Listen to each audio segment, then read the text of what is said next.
থেকে লাইনটা তৈরি করা হবে। এবার খাদ্য সামগ্রী তুলে দিচ্ছেন শেরপুর জেলা সংবাদক মন্ডলের অন্যতম সদস্য কমরেড কৌশিক মিশ্র। কমরেড রটদার,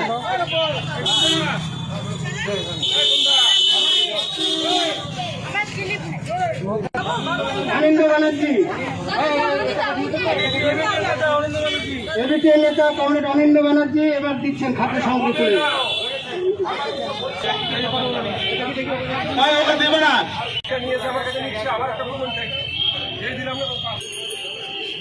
কুপনটা দেখবো তো, নাম লেখা আছে, আমি সংগঠনের নাম লেখা রাখছি, দেখুন তো।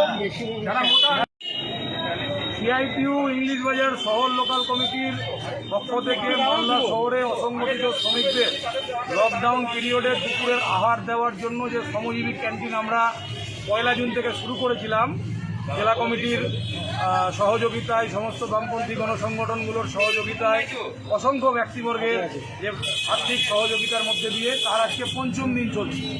এবং এই ক্যান্টিন থেকে রিক্সা চালক, ভ্যান চালক, পরিবহন চালক, দোকান কর্মচারী, মুটে মজদুর, নির্মাণ শ্রমিক, বিড়ি শ্রমিক, বিভিন্ন পেশার যে শ্রমিকরা যারা কেন্দ্র রাজ্য সরকারের অপরিকল্পিত লকডাউনের শিকার, যাদের জীবিকা চলে গিয়েছে, রুটি রোজগার বন্ধ আছে, যাদের ব্যাংক অ্যাকাউন্টে 7,500 টাকা দেওয়ার আমরা ডিমান্ড করা সত্ত্বেও তারা সরকার দেয়নি, তাদের পাশে দাঁড়াচ্ছে না। আজকে এই মানুষগুলোকে দুপুরের একবেলা খাবার তুলে দেওয়ার জন্য আমাদের এই ক্যান্টিন চলছে। লকডাউন চলা পর্যন্ত এটা থাকবে এবং প্রতিদিন নতুন নতুন মানুষ যুক্ত হচ্ছে এবং সবার সহযোগিতায় আমরা প্রতিদিন পুষ্টিকর খাবার এই শ্রমিক বন্ধুদের দিচ্ছি।